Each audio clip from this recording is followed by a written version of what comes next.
Hello and welcome back to Launch Coaching Program. Tony Caliendo, glad you are here and congratulations. We're nearing the end of our fifth module after today, and you should be feeling a little bit of pressure as we're moving forward. I'm not going to lie to you and tell you that real estate is easy. It takes some work, and by now I believe you're starting to experience the type of work that's going to be required in order for you to run a successful business. So why are we here today?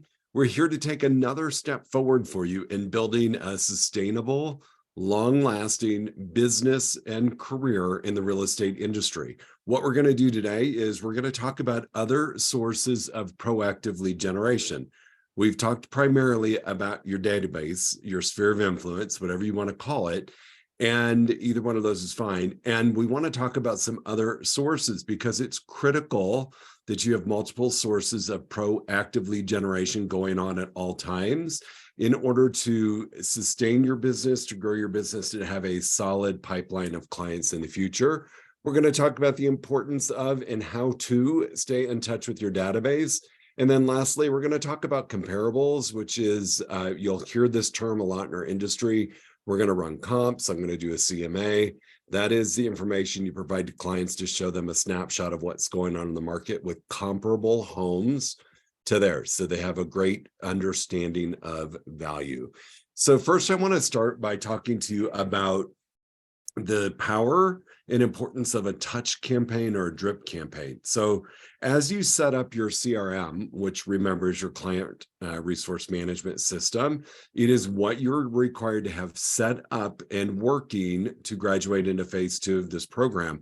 And as you set up your CRM and you begin to put in your smart plans, part of what a smart plan involves is the number of touches you're going to have with your clients or your database. So let me explain that a little bit. Why are we doing this and what's the importance of it? Well, the reason why we want to stay in touch with our database at a really high level and drip on them consistently is that when it is done right, you can expect a 10 to a 16% return from your database alone, yet that is only when you nurture it regularly and take care of it. So what does that mean to you? 10 to 16% return simply means for every 100 people in your database, you could receive up to 10 to 16 units or referrals per year. That's huge. That is why when we talk about lead generating, it's not only about finding a lead or a nurture, it's also about adding people to your database so that you can grow that, so that that percentage, 10 to 16%, will grow with the number of people in your database. So if you have 100 or 1,000, 100 is 10 to 16, 1,000 would be 100 to 160 opportunities. Is there a perfect amount of touches or drips that you do on a database per year? You know what? There's really no hard, fast rule. Some will recommend over 30 touches. I believe a 24 plus touch is really sufficient, meaning you're going to have communication and contact with your database 24 times a year. And I know some of you might be going, holy heck, what is he talking about? That's a lot of communication with people that I know. And yet I promise you, this is the magic to having a really fun business that is based upon repeat clients. So folks that have either bought or sold with you in the past are buying or selling with you again, or referral clients from those that have worked with you or those that know you and love you. It is a great way to run your business. So ideal amount of touches per year, 24. I'm going to go through this with you, so don't get overwhelmed and thinking, oh my gosh, there's no way I would have 24 reasons to reach out to my database. We're going to address that as we move forward. So this would be a sample of what you might do. I'm not saying you have to do this. This is just a great sample for you to follow, and it might be something that you choose to adapt. So a touch or a drip campaign, a smart plan, all of those are the exact same thing. Some CRMs call it a drip campaign. Some CRMs call it a touch program. Some CRMs call it a smart plan. All it is a mapped out amount of times and methods you're going to use to communicate with your database over the course of 12 months. And what ultimately will allow to happen that 10 to 16% return. So this example, it states that there are going to be 4 touches per year that are direct two-way communications. So that means telephone call with a two-way conversation, a text conversation, two-way about real estate, email conversation. I'm going to tell you that's really frowned upon just because email conversation isn't really timely. Where a text or a social media conversation, direct messaging, you're actually interacting in real time. Emails are delayed. 1 text per quarter. So you might be like, well, I'm already texting them. So think about this. If you are going to call people in your database, which you will hear me say over and over and over is my preferred method for you to use to communicate with your database, would be a telephone call. However, some of you may choose to engage with your database 50% of the time through text. Then make that next per quarter touch something else. So if I'm texting as one of my two-way communications for the quarter, then I may choose, instead of a text per quarter, I may choose to do a direct message through Facebook, through Instagram, through TikTok, whatever you want to use to have direct conversation with that person 1 time a quarter. So think about that. 1 time a quarter, you're having a two-way communication. 1 time a quarter, you're sending a text or a social media or a post. All right, that's 8 touches already. Birthday card. Send out a birthday card for their birthday. 1 handwritten note per quarter. I cannot again stress the importance of handwritten notes. They're huge. They're powerful. I know myself personally, when I go through my mail at the mailbox, handwritten notes go to the top of the pile. The other stuff, I might open that day, may not. Monthly newsletter, that's 12 touches. If you sent out a monthly newsletter, you're capturing 12 touches. You can send that out electronically. Some will send it out snail mail. That's extremely expensive. So electronic usually is a great way to go. Home anniversary card. So when somebody buys a home and they use you as the agent on their anniversary of them being in the home, what a cool thing to send them a little note. Hey, congratulations, you've been in your current home 2 years. Congratulations. Can you believe it's been 5 years since you purchased your home with me? Client events. Okay, this is really important as you grow in your business and even as you start to really think about, can I host a client event and do it successfully? And the answer is yes. So 3 client events a year would be really a total of 6 touches or more, because for each client event, you're going to personally invite people from your database to attend, or people that you want to get to know to attend. So that might be telephone call. It could be text messaging. It could be an evite. It could be a handwritten invitation. There's a lot of ways that you'll touch people if you choose to have client events. And then there's the follow-up to the client event as well, which could be just a handwritten thank you note or a text or whatever that might look like. So client events are huge. And I'm going to encourage you to consider placing those in your business.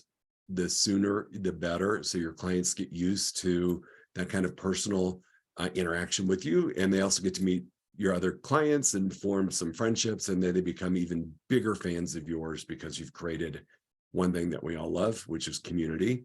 And especially after the past couple of years that we've been in, more and more people are craving being around other people. So huge opportunity. Pop by. This person is choosing to do 2 pop buys a year. So what I would assume is they're doing one maybe early part of second quarter, and then maybe over the holidays in fourth quarter. A pop by is strictly what it is. You're popping by with a small token, a little gift. It could be a candle. It could be a bag of popcorn with a cute saying, just popping by. It can be whatever you choose it to be. There's some great resources online to get pop by idea gifts, but those are so much fun to stop by your clients' houses and drop off a gift and to just have a quick chat with them if they're home. Quarterly social media posts on their personal page from your business page. So once a quarter, we would be posting from our business page to somebody's personal page. So if it's their birthday or they post something fun or by chance there's a picture of something happening in their house, you would post from your business page onto their personal page. And you do this for a couple of reasons. One, it's the touch and a reminder. And two, people who are friends with them get to see your business interacting on their social media and you get exposure. So quarterly social media posts from you and your business page to their personal social media page. So if you were to do this, let's just say you were to implement this, that's 38 touches a year. So remember I said the ideal is at least 24. Can you see how easy it is to do 24 plus? I mean, honestly, with the client event, I think it's more than 2 touches per event. I think that 38 would be closer to 48 if you did it right. So that is just a sample. Here's what I'm going to say. Start exploring the most cost-effective ways for you to communicate with your database. In the beginning, team, watch your dollars, because every dollar we spend, we want to get at least $3 back. I will tell you though, investing in a robust CRM and a plan is the way to go. However, phone calls are free, text messages are free, emails are free, posts in social media are free. The monthly newsletter, honestly, you could pay to have somebody do it. You could find a template for it and then you email it out. It's really low cost or free. Anniversary card, don't buy a $6 Hallmark card. I love Hallmark, not criticizing Hallmark. I'm just saying there are less expensive ways to do it. Amazon, there's some dollar stores have some great cards that you can pick up for not much money and drop them in the mail. Handwritten notes, same thing. Don't spend a fortune on high-end stationery if you don't have to. You can go to Target, you can go online and find some great quality stationery for low price. Your Popeyes, I've seen people do it with a packet of gum. I've seen people do it with a packet of popcorn or a candy bar. There are so many ways to do an inexpensive pop buy. Again, get on the internet and look for great pop ideas. So the whole point here is I'm aware that as you're launching your business, you've spent some money getting your education, you've spent some money sitting for your exams, and you've spent some money joining your broker.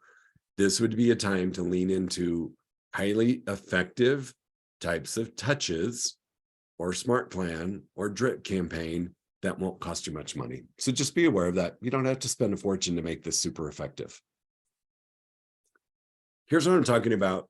When you do this, right, when you work with your database and you are proactively prospecting for leads, you're going to come across people who are raising their hand saying, I'm thinking about selling, buying, or investing. And it might be right now, or it might be, hey, I'm thinking about it, but it's probably not going to be for another 6 months or another 31 days. So I want you to think about something. As you proactively prospect, as you lean into your database and you're capturing people who are expressing an interest or raising their hand, we absolutely must capture their data. And you can most likely do this. Most CRMs have a pipeline report. However, if the one you're using or the one that you're not so familiar with yet doesn't have one, then I'm going to share this Excel spreadsheet with you where you can create your own pipeline report. So what's a pipeline report? Again, it is a list of people who have said they're looking to sell, buy, or invest in real estate, or they know someone who's thinking about selling, buying, or investing in real estate. So I want to get really clear. Lead generation is your critical activity that is non-negotiable, that we're going to do at least 5 days a week if we are looking to have a very successful, serious business. Lead generation will provide 20% of your business. I want you to hear that again. Lead generation provides about 20% of your business. So think about it. Go through the week doing your lead generation activity. You might find 2 out of 10 people that are ready to do something right now. The other 8 are thinking about doing something in the near future. Unfortunately, what happens as salespeople, and we're so committed and so driven to get clients, that we tend to forget about those people that raise their hand and aren't ready right now because we want a right now person. And this is what is important to know. 80% of your business, I'm going to say that one more time, 80% of your business is going to come from lead follow-up. So when somebody says, hey, Tony, I'm thinking about doing something, but it's not going to be for 4 months, I don't say, okay, and think I'll talk to you in 4 months, maybe. And I just move on to go find the next right now. If I follow up with that person week after week, month after month, when they're ready to move forward, they're going to use me. Now, here's something I want to do for clarity in the pipeline report. The way I look at lead generation is we lead generate to find a couple of things: a lead, a nurture, or a name to add to our database, okay? For our pipeline report, we're going to focus on leads and nurtures. What's the difference? Here's the difference. A lead is somebody who is ready to do something right now to the next 30 days. So they have raised their hand and said, I am in for buying a home, or I am in for listing my house, and it's going to happen within the next 30 days. Meaning, if I show up with a listing agreement and we agree to agreeable sales price and marketing plan, you'll list your house with me today. Or if I find the right house for you, the right home for you, you're willing to write an offer on it. So that's a lead. A nurture is simply anybody who is looking to sell, buy, or invest in real estate 31 days or longer. So we look at, if you look at the bottom of the sheet, 3 categories: 0 to 30, lead; 31 to 60, nurture; 61 plus, nurture. And we put them in that order just so you can keep track of: my A's are my 0 to 30. They're ready to do something now. My B's are my next most important. They're going to do something 31 to 60 days, so next month. And then my 61 plus, they're my C's. They're still important, and I'm going to track them in that order. So pipeline report is the key tool for helping you with your follow-up to make sure you do not forget about anybody. The worst thing in the world that can happen is you do lead generation. You identify somebody who's thinking about selling, buying, or investing, and they're not ready for another 4 months, and you share a little bit of information with them, get them excited, and then you fall off the radar screen, and somebody else, some other agent, happens to call them 4 months from now when they're ready to move forward, and they have not heard from you in months, and they're like, well, I haven't heard from Tony, so Susie's on the phone with me right now. I'm going to go ahead and meet with her. I promise you, a pipeline report is really critical to help you manage your follow-ups. And it's also really important for you from a mental perspective to look and see the potential income opportunity and potential client opportunity that you have, because we're going to capture the client's information. We're going to capture if they're a buyer or a seller. We're going to capture the budget that they're willing to spend up to, their target date, and the potential commission. The other thing that's important to do is, where did the business come from? And then last time that you communicated with the person. And most importantly on this is, what's their motivation? Why are they going to sell, buy, or invest? It's really a critical piece of information for you to know, because it helps us keep them motivated to move forward throughout the process. So again, pipeline report, critical tool for you to use. If your CRM does not have one, I would encourage you to use the spreadsheet we're going to share. If it has one and it's not as robust as this, I would probably do both, keeping it automated in your CRM, yet also capturing critical data for you to manage your business as you move forward. So again, we talked about what's a lead versus a nurture. Someone who's ready, willing, and able. 1 to 30 days is a lead. 31 days plus is a nurture. Here's some other proactive lead generation sources that you're going to need to consider as you move forward. Your database is only going to provide so much business. I mean, if you've got 300 people in there, we know that that's a limited number of people. So we want you to pick 3 or more proactive lead generation sources that are going to help continue to fill your pipeline report and to continue moving you forward with business. So number 1 source is your sphere of influence or database. Those 2 terms are used. Some people call it database, some people call it a sphere. You can choose which word you want to use. For sale by owner, FSBO, and expired are another great proactive lead generation source. Remember, for sale by owners, have a sign in their front yard saying, I want to sell my house.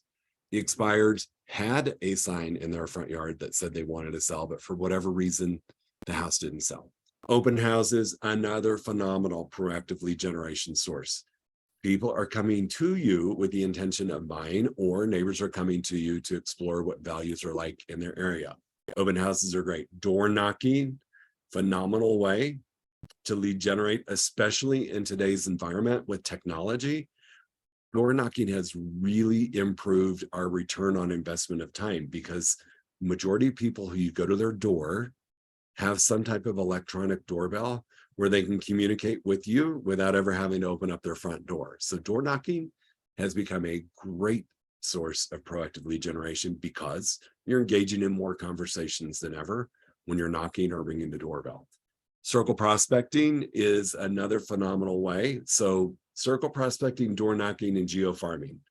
Those three tend to bleed together a little bit, and there tends to be confusion. So I want to clear it up. Door knocking is, let's say you want to take over a specific neighborhood. And so you choose door knocking as one of the activities to create market share, to secure listings, right? So you're going around knocking on doors.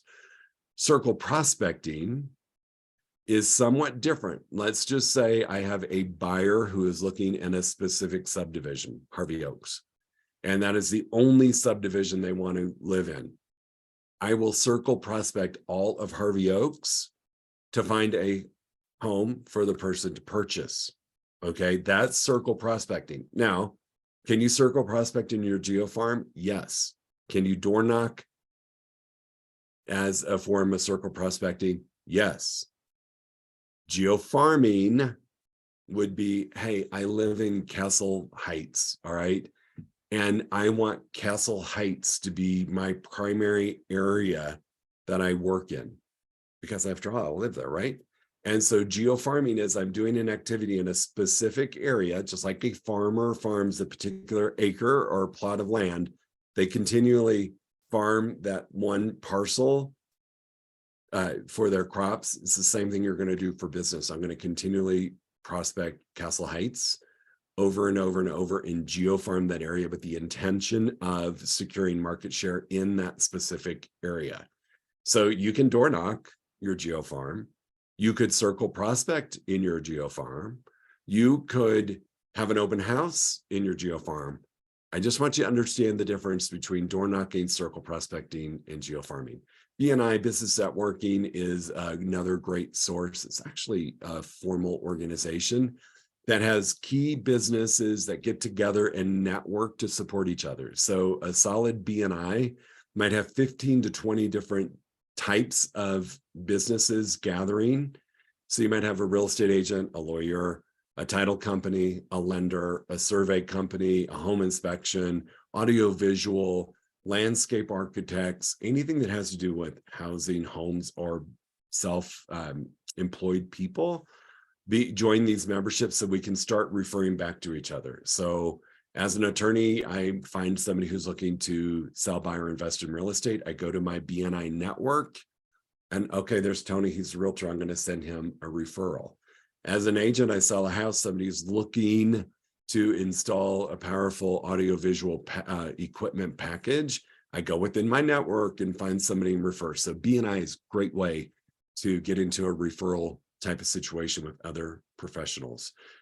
Professional associations. So you may be a member, you may, like we're Association of Realtors, right? You may join a professional association and network. So National Association of Realtors. If I chose to network in that, my intention would be to get referrals coming into my city and then to know where to place referrals going out. Hobbies, church organizations, those kind of go without much explanation. Those are other great ways to proactively lead generate. Now, we're going to do our lead generation. We're going to do our lead follow-up. We're going to utilize our pipeline report. We're going to be getting into production. Here's a tool that I want to introduce to you and have you start thinking about now as you're doing your daily commitments and you're going and touring properties.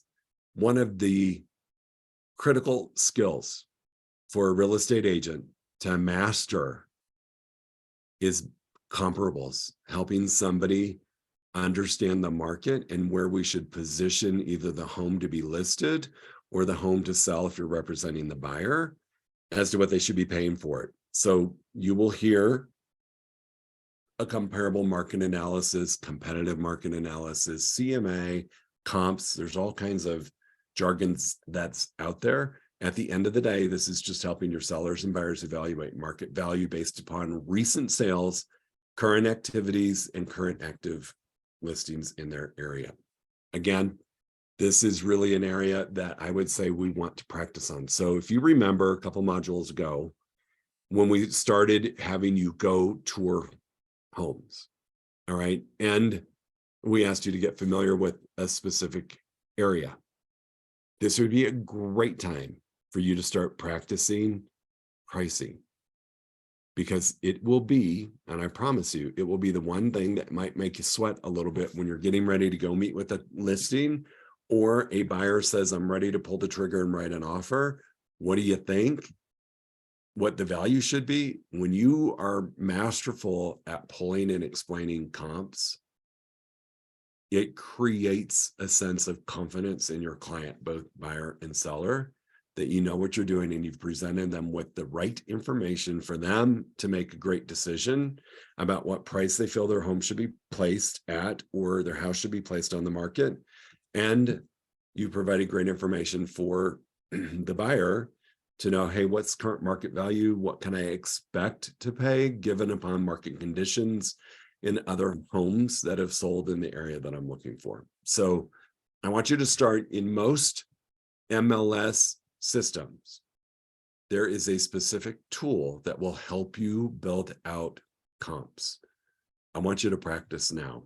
Probably the best way to practice running comps on a house is to pull a home that sold in the last 2 weeks that recorded and closed, and then pull that property and run comps as if you were listing it today to see what your comps would show the house should sell for and or what your buyer should pay for the home, because you've got the information in front of you. You know what it sold for.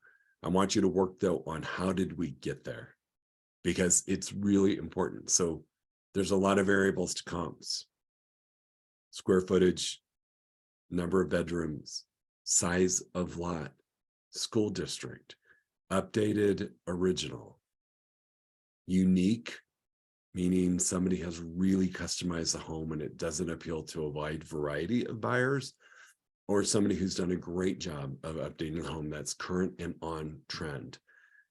Overall condition of the home. We still go into homes that are just not well loved and have been extremely lived in. That could impact the value if the homeowner does not bring it up to speed before we put it on the market. So I really do want you to spend some time practicing comps, practicing doing a CMA. So go into your local MLS, whatever system you use. And I promise you that in there is a tool that will help you build a comp report to generate and show the client what their potential house is worth or what their buying is worth. And it does it in a really pretty format. But here's what's important. The report is only as good as the data that gets put into it. So this is where you need to be masterful when you're looking at comps to say, hey, the property that I'm looking at listing or the property that my client's looking at buying is 2,300 square feet, 6 years old, and it's a 4-bedroom. I would most likely not compare it to a property that's 5 miles away, that's 6,000 square feet, 7 bedrooms, 5 baths, built 30 years ago. You want to find most like properties to help you determine what the most likely price a house is going to be listed for and sold for, or the price that the buyer is going to end up buying the home for. So this is a huge piece of your skill set as an agent. This is something that you might want to have a conversation with your coach when you practice. And this is something that you may want to practice with somebody else who's in the program right now. And you guys can practice with each other in presenting comps as well. So CMA, critical, critical, critical. Explore your local MLS and see what they have to offer. So here's our commitments. 5 contacts, meaning 5 two-way conversations, 5 names added to the database, 5 handwritten notes, 3 property previews. And I'm going to ask you to start practicing comps. I'm going to ask you to start practicing doing a CMA. And remember, just go to your MLS to the area that you intend to sell in or you would love to sell in. Pick a home that has closed in the last 2 weeks, meaning posted that it's closed. And then run comps off that house as if you were listing it today, because 2 weeks, 1 week to 2 weeks, having it recorded as sold should not make a significant difference in value. And see if you're coming up with that same value. So add that to your commitments of what you're going to do. If you have any questions about your pipeline report, if you have any questions about what are my sources of lead generation going to be, these are great things to talk about on our group call. These are great things to reach out to your coach about if you've got a question that you're struggling with. We really want you to be comfortable in finding multiple sources of proactive lead generation that you're going to commit to do over the next 90 days. So go back and watch this presentation again and look at all of the different options for you for proactive lead generation and pick the ones that feel the most comfortable or the least uncomfortable that you're willing to do on a consistent basis. Have any questions? You can also reach out to me. Go crush it. You guys are doing great. Some of you are having amazing conversations already with database. Some of you are realizing that all you have to do is ask, and people will support you in your journey to becoming a successful real estate agent. And it's just a matter of having that conversation. So go crush it, and we'll see you in the next module.